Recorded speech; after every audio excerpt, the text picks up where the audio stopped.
Hello friends, welcome back. स्वागत है आपका international relations, Indo Sri Lanka relations और हाल ही में लगातार आप बार बार न्यूज में सुन रहे होंगे श्रीलंकन इकोनॉमिक क्राइसिस के बारे में। दोस्तों, 26 साल में पहली बार हुआ कि श्रीलंका को अपने सबसे बड़े पावर कट्स को अपने कंट्री श्रीलंका में इंप्लीमेंट करना पड़ा। इसके अलावा और भी बहुत सारे एस्पेक्ट्स हैं इस पूरे इशू के। आज के इस लेक्चर में हम डिटेल में डिस्कस करेंगे क्या वो सर्कमस्टांसेस रहे, क्या सिचुएशंस रही कि लगातार वहां की परिस्थितियां, वहां के सर्कमस्टांसेस चेंज होते चले गए और अभी श्रीलंका एक अनप्रेसिडेंटेड इकोनॉमिक क्राइसिस, फ्यूल का शॉर्टेज, फूड का शॉर्टेज, प्राइसेस बढ़ रही हैं, इन्फ्लेशन बढ़ रहा है, फॉरेक्स रिजर्व नहीं है और अल्टीमेटली इतना नेगेटिव इंपैक्ट पॉपुलेशन पे देखने को मिल रहा है कि वहां से अब लोग माइग्रेट करके अलग अलग places, for example Tamil Nadu, India के बाकी डिस्ट्रिक्ट्स, स्टेट्स में आना शुरू हो चुके हैं। सबसे पहले टॉपिक न्यूज में क्यों बना रहा? श्रीलंका की हिस्ट्री का इसको सबसे वर्स्ट इकोनॉमिक क्राइसिस भी कहा जा रहा है और 2 मार्च को श्रीलंकन गवर्नमेंट ने अब पूरे कंट्री में 7.5 से 8 घंटे का डेली पावर कट इंप्लीमेंट करना शुरू कर दिया है। और एक्सपर्ट्स की माने तो श्रीलंका के 26 साल की हिस्ट्री में कभी ऐसा नहीं हुआ कि इतना बड़ा power cut as a country पूरे कंट्री में उनको इंप्लीमेंट करना पड़े। पहले कई बार होता था कि छोटे मोटे पावर कट्स हों या कुछ छोटे मोटे इश्यूज हों फ्यूल सप्लाईज को लेके, लेकिन अब सिचुएशन इतनी खराब हो चुकी है कि 1996 के बाद की सबसे खराब फ्यूल सप्लाई की, पावर सप्लाई की और फूड शॉर्टेज की सिचुएशन इसको कहा जा रहा है। क्या है एक्चुअली इशू? अगर सही मायने में देखें तो पूरा इशू श्रीलंका का पावर और फ्यूल शॉर्टेज से ही रिलेटेड है। कैसे, क्यों इस सिचुएशन पर श्रीलंका पहुंच गया, इसको भी अब हम डिटेल में डिस्कस करने की कोशिश करेंगे। 1996 और उस वक्त श्रीलंका की जो पावर सप्लाई थी उसका मेजर सोर्स रहा हाइड्रो पावर स्टेशंस और उस साल बड़ा सूखा पड़ा, ड्रॉट पड़ा, रिजर्वॉयर्स में पानी नीचे हो गया, वाटर लेवल्स कम हो गए और उस वजह से हाइड्रो इलेक्ट्रिसिटी का जो प्रोडक्शन हुआ करता था वो नॉर्मल से काफी कम देखा गया। इसकी वजह से 1996 में बड़े पावर कट्स को इंप्लीमेंट करना पड़ा श्रीलंका को। उसके बाद श्रीलंका ने काफी सारे रेमेडियल मेजर्स लिए और 26 ईयर्स की हिस्ट्री में उसके बाद इस तरह की सिचुएशन कभी नहीं आई। लेकिन अभी वो डिपेंडेंसी हाइड्रो पावर पे नहीं रही। उसके बावजूद भी फॉरेक्स रिजर्व कम होते चले गए। फ्यूल खरीदने के लिए, फूड सप्लाई करने के लिए श्रीलंकन गवर्नमेंट के पास अब शायद कैपिटल अवेलेबल नहीं रह गई। ऑनरेबल प्रेसिडेंट गोटाबाया राजपक्षे उन्होंने ट्रेजरी एंड सेंट्रल बैंक से कहा है कि आप इंश्योर करेंगे कि जो फ्यूल हम इंपोर्ट कर रहे हैं बाहर से उसके लिए अप्रोप्रिएट फंड्स अवेलेबल करवाए जाएं। पब्लिक ऑफिसेस को कहा गया है कि आप बिना एयर कंडीशनर्स के काम करेंगे ताकि एनर्जी को बचाया जा सके। जो कमीशन है उसने यह भी कहा कि अगर आप रियल मायने में देखें तो क्राइसिस एनर्जी का नहीं है, क्राइसिस है फ्यूल का, क्योंकि फ्यूल नहीं है उससे एनर्जी हम जनरेट नहीं कर पा रहे हैं और इसकी वजह से इतने बड़े बड़े पावर कट्स हमको इंप्लीमेंट करने पड़ रहे हैं। अगर आप श्रीलंका रेगुलेटरी बोर्ड की माने तो उन्होंने कहा कि एक्चुअली सही मायने में यह इशू फ्यूल सप्लाई का भी नहीं है। तो इसका मतलब जो रियल रीजन है वो है श्रीलंका का फॉरेन एक्सचेंज क्राइसिस, कि हमारे पास इतना फॉरेन एक्सचेंज नहीं है जिससे हम अपना फ्यूल जो हम इंपोर्ट करते हैं बाहर से उसके लिए पे कर सकें। और अगर हमारे पास सफिशिएंट फ्यूल नहीं है उसकी वजह से सफिशिएंट इलेक्ट्रिसिटी हम जनरेट नहीं कर पा रहे हैं और सफिशिएंट इलेक्ट्रिसिटी जनरेट नहीं कर पाएंगे, सप्लाई नहीं कर पाएंगे तो बड़े बड़े पावर कट्स हमको इंप्लीमेंट करने ही पड़ रहे हैं। अभी जो हमारे फॉरेन रिजर्व्स हैं वो इतने कम हो चुके हैं कि फ्यूल तो दूसरे कंट्रीज हमको एक्सपोर्ट करने के लिए तैयार हैं। हमारे कई सारे पोर्ट्स पे फ्यूल लेडन शिप्स खड़ी हैं, लेकिन उसके लिए पे करने के लिए हमारे पास फॉरेन एक्सचेंज अब ऑलमोस्ट ना के बराबर ही रह गया है। बहुत सारी बसेस अब छोटे ट्रिप्स पे रन कर रही हैं। उनके जो फुल फ्लैजेड ट्रिप्स हुआ करते थे या उनके जो मार्च हुआ करते थे, रूट्स हुआ करते थे, उनको कर्टेल किया जा रहा है। यह भी कहा जा रहा है कि जो पब्लिक ट्रांसपोर्ट है हो सकता है पूरी तरह कोलैप्स हो जाए अगर पेट्रोल और डीजल की सप्लाई जल्दी ही रिजॉल्व नहीं की गई। इसके साथ साथ डबल वैमी देखिए कि एक तरफ फॉरेक्स रिजर्व आपके पास कम हो गया, आप फ्यूल नहीं खरीद पाए, इलेक्ट्रिसिटी जनरेट नहीं कर पाए, उसके साथ साथ दोहरी मार कि जो हाइड्रो इलेक्ट्रिक स्टेशन हैं वहां पर भी जो रिजर्वर लेवल है, पानी का लेवल है, इस साल बहुत कम देखा जा रहा है because of the ongoing drought, एक मेजर सूखा, मेजर अकाल। अब आप सभी के माइंड में क्वेश्चन होगा कि सिचुएशन इतनी खराब क्यों हो गई कि कोई एक कंट्री, हमारा नेबरिंग कंट्री, इस सिचुएशन में पहुंच गया कि उनके पास इतना भी फॉरेक्स नहीं है कि वो अपने फ्यूल के लिए पे कर पाए। जो श्रीलंका आइलैंड नेशन है, कई सालों से अगर आप देखें तो एक इकोनॉमिक क्राइसिस बिल्ड होता हुआ देखता चला गया। 2019 में उस वक्त जो न्यूली इलेक्टेड प्रेसिडेंट रहे राजपक्षा, उन्होंने जो वैल्यू एडेड टैक्स था उसको रफली हाफ कर दिया कि अगर वैट को हम कर देंगे, वैल्यू एडेड टैक्स को हम कर देंगे तो इससे लोग और ज्यादा स्पेंड करेंगे क्योंकि चीजें सस्ती हो गई। ये किया तो अच्छी मंशा से, लेकिन इसकी वजह से गवर्नमेंट के पास जो टैक्स कलेक्शन था, जिसके थ्रू अलग अलग चीजों में उस पैसे को इन्वेस्ट कर सकते थे, वेलफेयर में लगा सकते थे, फ्यूल के लिए स्पेंड कर सकते थे, वो जो इनकम थी श्रीलंकन गवर्नमेंट की कम हो गई। इसके अलावा जब पैंडेमिक ने हिट किया तो श्रीलंकन इकोनॉमी को बहुत ज्यादा नुकसान उठाना पड़ा, क्योंकि अगर श्रीलंकन इकोनॉमी की आप मेजर एक्टिविटी देखें जिसके ऊपर पूरा कंट्री रन करता है तो वो है श्रीलंका का टूरिज्म। और पैंडेमिक में लॉकडाउन्स लगने लगे या इंटरनेशनल ट्रैवल पे बैन लगने लगे, लोगों ने ट्रैवल करना कम कर दिया, बंद कर दिया, जिसकी वजह से बाहर से जो फॉरेक्स आता था इंटरनेशनल टूरिस्ट का, वो अब ऑलमोस्ट नेग्लिजिबल होता चला गया। और फरवरी 23 ऑफ 2022 जो सेंट्रल बैंक है श्रीलंका का, बैंक ऑफ सिलोन, उनको रफली $36 बिलियन इसलिए रिलीज करने पड़े कि एक 40,000 टन का जो फ्यूल का शिपमेंट था वो कोलंबो पोर्ट पे 4 दिन से भी ज्यादा खड़ा हुआ था, लेकिन गवर्नमेंट के पास इनफ कैश रिजर्व नहीं था कि उस 40,000 टन फ्यूल के लिए वो पे कर सके और उस फ्यूल को अपनी कंट्री में ला सके। गवर्नमेंट को रेस्क्यू करने के लिए बैंक ऑफ सिलोन को अपने फॉरेक्स रिजर्व में से रफली $36 बिलियन का पेमेंट करना पड़ा। जो पब्लिक यूटिलिटीज कमीशन है, अब वो गवर्नमेंट से जो मेजर 3 शिप्स हैं जो ऑलरेडी पोर्ट पे खड़ी हैं, जिन पे फ्यूल लदा हुआ है, उनको पे करने के लिए गवर्नमेंट से बार बार गुहार लगा रही है कि अगर गवर्नमेंट इन शिप्स को पे करने के लिए पैसा अवेलेबल नहीं करवा पाएगा तो पब्लिक यूटिलिटीज कमीशन इस फ्यूल को नहीं ले पाएगी, जिसकी वजह से फ्यूल शॉर्टेज, इलेक्ट्रिसिटी शॉर्टेज की जो प्रॉब्लम है ये और भी ज्यादा बढ़ती चली जाएगी। अगर आप सेंट्रल बैंक ऑफ श्रीलंका की बात माने तो उन्होंने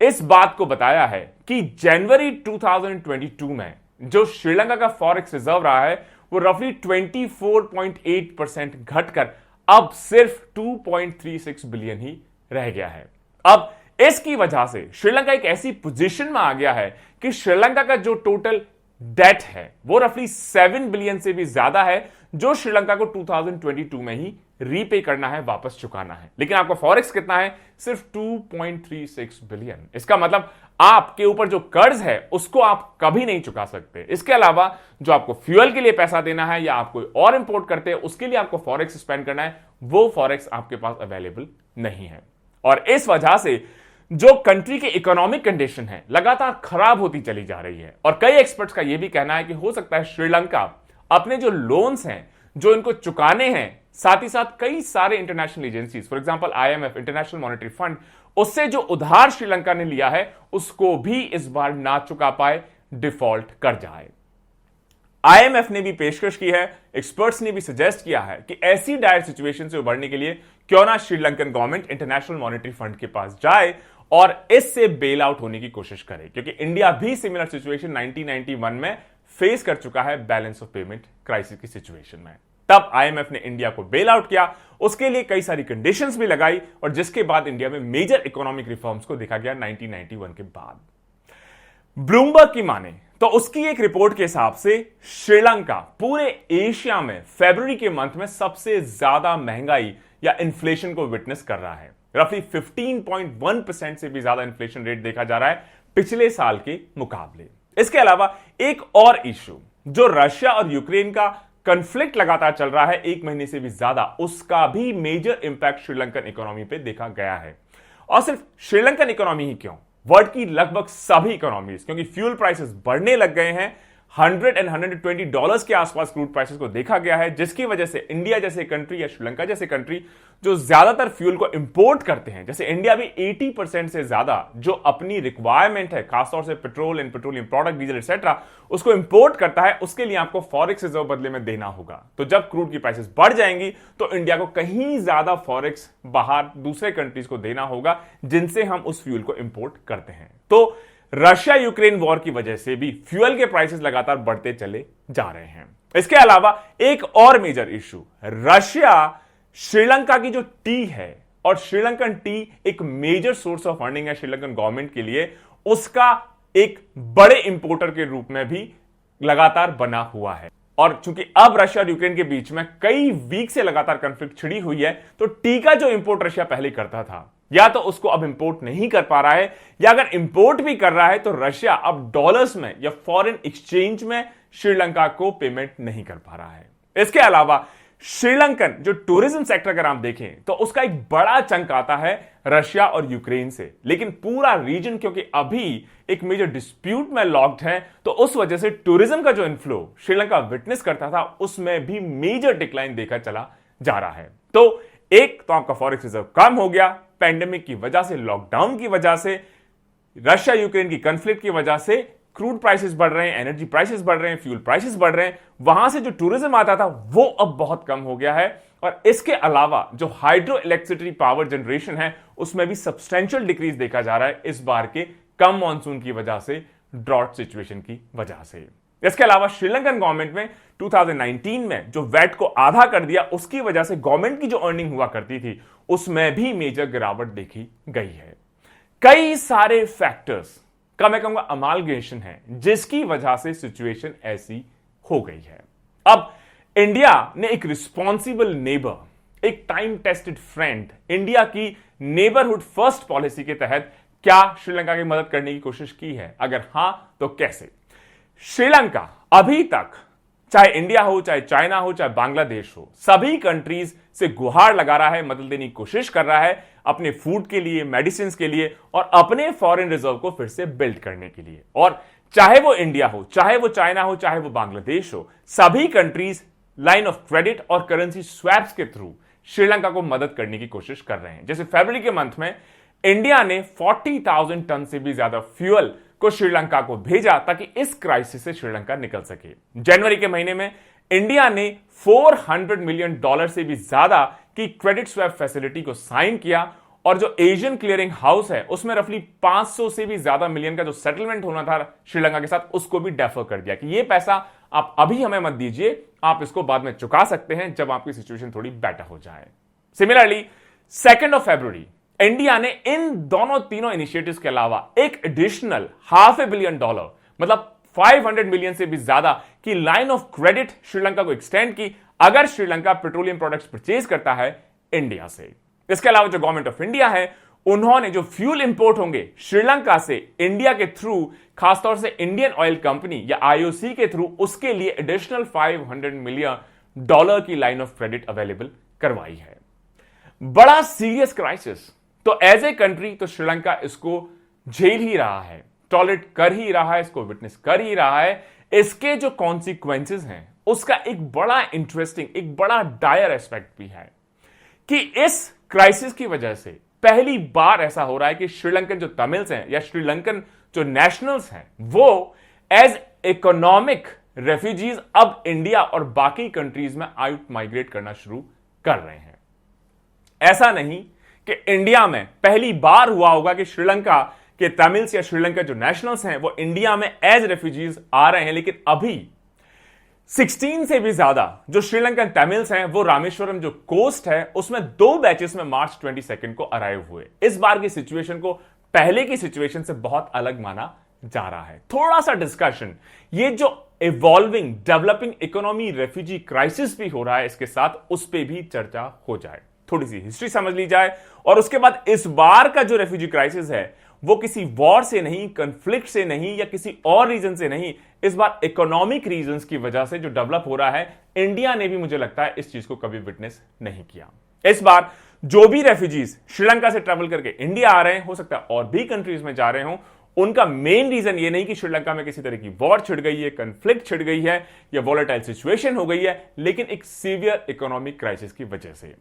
जो इंडियन इंटेलिजेंस एजेंसीज हैं उनका यह भी मानना है कि अनएम्प्लॉयमेंट, बेरोजगारी इतनी बढ़ गई है, इन्फ्लेशन या महंगाई इतनी बढ़ गई है, इसकी वजह से और ज्यादा लोग पॉवर्टी में ढकेले जाते जा रहे हैं। और हो सकता है आने वाले कुछ दिनों में, वीक्स में, ये जो रेफ्यूजी क्राइसिस है ये और ज्यादा भयावह रूप लेना शुरू कर दे। अब थोड़ी हिस्ट्री समझ ली जाए। क्या पहली बार ऐसा हुआ है कि श्रीलंका से रेफ्यूजीज इंडिया में आना शुरू हुए हैं? ऐसा नहीं है। इनफैक्ट हिस्टोरिकली आप देखें, चाहे 1970s, 80s, 90s में आप देख लीजिए, तो कई बार अलग अलग रीजन से श्रीलंकन जो नेशनल्स रहे हैं या वहां के रेफ्यूजीज रहे हैं वो इंडिया में नेचुरली शेल्टर लेने के लिए आते रहे हैं। इंडिया से रफली 30 किलोमीटर दूर जो शैलो पार्क स्ट्रेट है, ये हमेशा से, चाहे इंडियंस को श्रीलंका ट्रेवल करना हो, चाहे तमिल्स जो है कि नॉर्दर्न और ईस्टर्न श्रीलंका में हो उनके लिए हो, उनके लिए इंडिया में ट्रेवल करना हो, दोनों के लिए जो पार्क स्ट्रेट है एक बड़ा इंपॉर्टेंट मीडियम रहा है दोनों कंट्रीज के बीच में एक्सचेंज का, रेफ्यूजीज के लिए, इसके अलावा ट्रांसपोर्टेशन का, people to people exchange, trade, commerce etcetera etcetera का। एथनिक एफिसिटी रही है, मतलब कि एथनिक पॉइंट ऑफ व्यू से आप सोचे तो हो सकता है कि तमिलनाडु और श्रीलंका के जो नेशनल्स हैं, खास तौर से नॉर्दर्न एंड ईस्टर्न एरिया में, उसमें बहुत डिफरेंस ना हो। इसकी वजह से जब भी तमिलनाडु ने कोई सीरियस क्राइसिस या वॉर एटसेट्रा विटनेस करना शुरू किया है तो वहां से नेचुरली लोग पार्क स्टेट के थ्रू इंडिया, खासतौर से तमिलनाडु में आना शुरू होते देखे गए हैं। और सिर्फ इंडिया ही नहीं, अगर आप तमिलनाडु के नेशनल्स की बात देखें तो असाइलम के लिए या ट्रांजिट पॉइंट की तरह जब वो ट्रैवल करते हैं वेस्टर्न कंट्रीज में, खासतौर से यूरोप में, तभी वो तमिलनाडु या इंडिया को as a transit point use करते हुए देखे गए हैं। ये ऐसा एरिया है, खासतौर से तमिलनाडु ऑफ इंडिया, जहां पर श्रीलंका के एक लार्ज और इन्फ्लुएंशियल जो तमिल डायस्पोरा है वो सेटल्ड हो गई है पिछले कई डिकेड्स में। और जैसे ही कोई पॉलिटिकल डिस्टर्बेंस या जैसे अब इकोनॉमिक डिस्टर्बेंस देखा जा रहा है श्रीलंका में शुरू होता है, तो वहां के लोग हो सकता है थोड़ा सा कंफर्टेबल फील करें कि क्योंकि एथनिक एफिनिटी है तमिलनाडु से, तमिलियन से, वहां पर आना, शेल्टर लेना, रिफ्यूज लेना या वहां पे किसी तरह की हेल्प को सीख करना। लोग हों चाहे पॉलिटिकल पार्टीज हों तमिलनाडु की, ट्रेडिशनली उन्होंने जो भी श्रीलंकन रेफ्यूजीज रहे हैं उनको बड़े खुले हाथों से स्वीकार किया है, क्योंकि एथनिक और कल्चरल रूट्स, हमारा जो तमिलनाडु है, हमारी जो तमिलियन पॉपुलेशन है, और श्रीलंका में खासतौर से नॉर्दर्न और ईस्टर्न श्रीलंका की जो पॉपुलेशन है वो रफली सेम कल्चरल एथनिक रूट्स को शेयर करती है। 1970s, 1980s में यह भी कहा जाता है कि शायद इंडिया ने उस वक्त के जो तमिल रेबल्स थे उनको शायद ट्रेन किया था, आर्म किया था, और इसकी वजह से क्योंकि सिर्फ 30-35 किलोमीटर का डिस्टेंस है पार्क स्ट्रेट्स के थ्रू, तो सी को क्रॉस करना कभी भी, चाहे इंडियन तमिल्स को श्रीलंका जाना हो, चाहे श्रीलंकन तमिल्स को इंडियन आना हो, एक मेजर इशू कभी भी नहीं रहा। लेकिन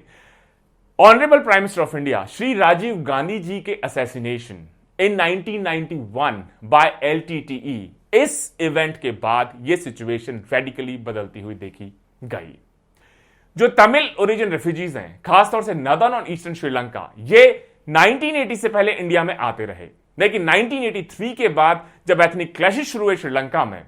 जो उस पूरे आइलैंड की या कंट्री की जो मेजॉरिटी सिनेला बुद्धिस्ट हैं और उसके खिलाफ जो इंडियन आर्म तमिल टाइगर्स रहा, इनके बीच में 83 से जब कॉन्फ्लिक्ट ज्यादा बढ़ने लगी तो वहां से लार्ज नंबर्स में हम रेफ्यूजीज देखने लगे इंडिया के तमिलनाडु कोस्ट पे। 1983 से जो पहले आए वो मेनली इंडियन ओरिजिन तमिल्स ही रहे, क्योंकि उनके फोर फादर्स हो सकते हैं, इंसेस्टर्स हो सकते हैं, श्रीलंका में पहले माइग्रेट कर गए हों टी प्लांटेशन के लिए, ST प्लांटर्स, और इनका जो अराइवल रहा इसके लिए एक अग्रीमेंट साइन किया गया between honourable prime minister Shri Lal Bahadur Shastri ji and Shri Mavo Bhandarkar, कि उसमें कहा गया कि 9,75,000 से भी ज्यादा इंडियन ओरिजिन के जो तमिल हैं या पॉपुलेशन है श्रीलंका में, उनको यह चॉइस दी जाएगी कि वो जिस भी कंट्री के सिटीजन बनना चाहें वो बन सकते हैं। क्योंकि इंडिया इंडिपेंडेंट हुआ उससे पहले हो सकता है जो इंडियन पॉपुलेशन के जो एंसेस्टर्स हो माइग्रेट गए हो श्रीलंका में, और अगर वो वापस आना चाहते हैं, उनकी फ्री चॉइस है, तो वो आ सकते हैं। लेकिन इस पे एक कैप लगा दी गई 9,75,000 की। ऐसा माना जाता है कि 1982 से पहले रफली 4.5 लाख से भी ज्यादा जो श्रीलंकन नेशनल्स थे उनको रिपेरिएट किया गया, मतलब उनको वापस भेजा गया यूरोप एटसेट्रा एटसेट्रा में, जो हो सकता है वैसे सेटल हो गए हों। इसके अलावा बहुत सारों ने इंडियंस के साथ मैरिज भी की, ताकि जो आइडेंटिटी क्राइसिस है कि हम श्रीलंका को बिलोंग करते हैं या इंडिया को बिलोंग करते हैं, इसको किसी ना किसी तरीके से क्लो आउट किया जाए। 83 के बाद जो श्रीलंकन तमिल्स रहे, ये सिंगल वेव में नहीं कई वेव्स में इंडिया में आते हुए देखे गए। जो पहली वेव्स रही तमिल रेफ्यूजीज की इंडिया में, वो रही जुलाई 1983 टू 1987, जिसमें माना जाता है कि रफली 1.3 लाख श्रीलंकन जो तमिल्स थे इंडिया में आए। उनका मेजर रीजन रहा कि एंटी तमिल राइट जब होना शुरू हुए श्रीलंका में एलटीटी के एम्बुश में, जिसमें 13 से भी ज्यादा श्रीलंकन सोल्जर्स की डेथ हो गई, उसके रिएक्शन में जो राइट स्टार्ट हुए, उसकी वजह से 1.3 लाख से भी ज्यादा जो श्रीलंकन तमिल्स हैं, अब वो इंडिया में आके शेल्टर लेने की उन्होंने कोशिश की। इसके बाद एक इंडिया श्रीलंका अकॉर्ड साइन हुआ, उसके बाद थोड़ा सा इसमें कमी देखी गई।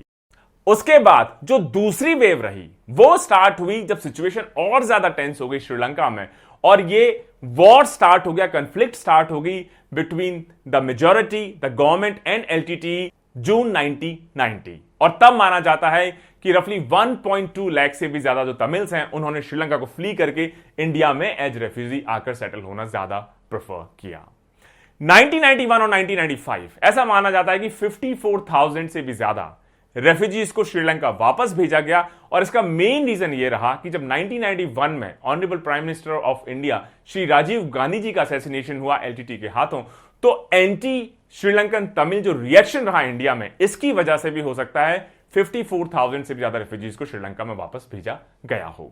तीसरी वेव रही जो 1995 में स्टार्ट हुई, जो 2002 तक चलती रही, और इस पूरे पीरियड में जो ये इंटेंस फाइटिंग रही खासतौर से नदर्न श्रीलंका में between LTT and government of Sri Lanka के बीच में, उसके कारण ये थर्ड वेव देखी गई। और जब ये वॉर 2008-2009 में खत्म होने के कगार पर पहुंचा, तो उससे कुछ साल पहले बहुत ज्यादा संख्या में, जिसको लोग कहते हैं फ्लड ऑफ रेफ्यूजीज के तौर पे भी इंडिया में आते हुए देखा गया। ये रेफ्यूजीज का जो इनफ्लो रहा खासतौर से नदर्न और ईस्टर्न श्रीलंका से, ये रफली 2013 तक कंटिन्यू होता चला गया। और अगर आप लेटेस्ट रिकॉर्ड देखें तो ऐसा माना जाता है कि 19,000 से भी ज्यादा श्रीलंकन फैमिलीज या 59,000 से भी ज्यादा इंडिविजुअल्स, जिसमें 10,000 से भी ज्यादा चिल्ड्रन हैं जिनकी एज 8 साल से कम है, ये श्रीलंकन तमिलियंस के लिए जो रेफ्यूजी कैंप्स बनाए गए हैं तमिलनाडु में, उसमें आज भी रहते हैं। इसके अलावा यह भी माना जाता है कि 34,000 से भी ज्यादा इंडिविजुअल्स जिनके पास रेफ्यूजी सर्टिफिकेट्स भी हैं, वो इन कैंप्स के बाहर रहते हैं। कई ऐसे इंडिविजुअल्स भी हैं, हो सकता है इंडिया में उनका जो स्टे पीरियड हो खत्म हो गया हो, ओवर स्टे कर गए हों। ऐसे भी लोग हैं जो यूरोप में ट्रांजिट के लिए जाते हैं लेकिन इंडिया में ही सेटल हो जाते हैं। और भी बहुत सारे सोर्सेस हो सकते हैं इन रेफ्यूजीज के इंडिया में सेटल होने के। लेकिन ये जो नई कैटेगरी ऑफ रेफ्यूजीज है, जिसको इकोनॉमिक रेफ्यूजीज कहा जा रहा है, ये अनहर्ड ऑफ है। पहले कॉन्फ्लिक्ट्स की वजह से, या जैसा 1983 से पहले हमने कहा कि दोनों कंट्रीज में काउंट हुआ कि 9,75,000 तक ऐसे लोग जिनके एंसेस्टर्स हो सकता है श्रीलंका में सेटल हो गए हों, अगर वो वापस आना चाहते हैं उनकी मर्जी के हिसाब से दोनों भी कंट्रीज में किसी भी कंट्री की सिटीजनशिप ले सकते हैं। 2022 लैंडमार्क इसलिए कहा जा रहा है कि कोविड-19, हाइड्रो इलेक्ट्रिसिटी के कम जनरेशन से, फॉरेक्स के कम होने से, वैट के कम करने से, ये जो इकोनॉमिक क्राइसिस, जो फ्यूल क्राइसिस, जो इलेक्ट्रिसिटी जनरेशन क्राइसिस में कन्वर्ट हो गया है, इन्फ्लेशन लगातार बढ़ रहा है, रोजमर्रा की चीजें लोगों की पहुंच से बाहर होती चली जा रही हैं, राइस और मिल्क जैसे प्रोडक्ट्स अब लोगों के लिए अफोर्डेबल चले जा रहे हैं, इसकी वजह से और ज्यादा लोग इससे नेगेटिवली इंपैक्ट होते देखे गए हैं। इसीलिए जो लोकल पॉपुलेशन है, खासतौर से मन्नार और जाफना, जो कि तमिल पॉपुलेटेड एरियाज है नॉर्थ में, यह हो सकता है इंडिया में अब और लार्ज नंबर्स में आना शुरू कर दें। सभी की नजरें इस बात पर हैं कि जो 16 first batch of refugees Rameswaram में आए हैं, इनके साथ किस तरीके का ट्रीटमेंट किया जाएगा। अगर ट्रीटमेंट वेलकमिंग होगा, फेवरेबल होगा, हो सकता है ये बाकी रेफ्यूजीज को मोटिवेट करें इंडिया में, तमिलनाडु में आने का, या हो सकता है रिएक्शन उसके बिल्कुल ऑपोजिट भी हो। डायर सिचुएशन, कई सारी रीजंस, कई सारे डिफरेंट फैक्टर्स का एक मिक्स, या जिसका ओवरऑल रिजल्ट आप इसको कह सकते हैं, प्रॉपर इकोनॉमिक प्लानिंग की कमी आप कह सकते हैं, एक्सटर्नल फैक्टर्स आप कह सकते हैं, जैसे रशिया यूक्रेन वॉर, पैंडेमिक का एक बड़ा मेजर रोल इस पे रहा, फॉरेक्स का एडिक्वेट ना होना एक बड़ा मेजर रोल इसमें प्ले कर रहा है। दोस्तों मुझे उम्मीद है ऐसी सिचुएशन किसी भी कंट्री को फेस ना करनी पड़े। इंडिया ने सिमिलर सिचुएशन 1991 में ऑलरेडी फेस कर बड़ा लेसन उसे लर्न करते हुए अपनी इकोनॉमी को उसके बाद लगातार रिफॉर्म करते चले गए हैं और आज इंडिया बड़े कंफर्टेबल पोजीशन में है। हमारा फॉरेक्स रिजर्व $600 बिलियन से भी ज्यादा है। अगर ऑयल प्राइसेस बढ़ते हैं या सिचुएशन ऐसी आती है तो हमारे पास एडिक्वेट क्वेश्चन है जिसके थ्रू इस तरह के इकोनॉमिक क्राइसिस को हम एज ए कंट्री पूरी तरह अवॉइड कर सकते हैं, अवॉइड कर सकते हैं। Let's pray for Sri Lanka, let's hope for the best. उम्मीद करें कि सिचुएशन जल्दी से सेटल हो जाए, रिजॉल्व हो जाए, चीजें फिर से नॉर्मल हो जाए और ऐसी सिचुएशन किसी भी और कंट्री को ग्लोबली फेस ना करनी पड़े। Stay tuned. जय हिंद, जय भारत।